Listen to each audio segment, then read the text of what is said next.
Customise jersey তৈরি করুন সরাসরি ফ্যাক্টরি থেকে। সব প্রোডাক্ট পেয়ে যাচ্ছেন আমাদের কাছে।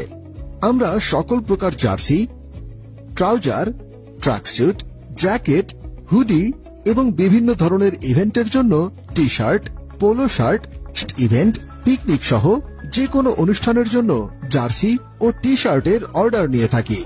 সর্বনিম্ন অর্ডার 10 পিস এবং দেশের বাইরেও আমাদের পণ্য রপ্তানি করে থাকি। আমরা বাংলাদেশের যে কোনো প্রান্তে কুরিয়ার সার্ভিসের মাধ্যমে প্রোডাক্ট ডেলিভারি দিয়ে থাকি। ডেলিভারি চার্জ প্রযোজ্য। আপনিও চাইলে আপনার পছন্দ মতো জার্সি আমাদের থেকে তৈরি করে নিতে পারেন নিজের নাম, নাম্বার ও লোগো সহ। তাই দেরি না করে আজই ইনবক্স করুন আমাদের পেজে অথবা কল করুন স্ক্রিনে দেওয়া নাম্বারে।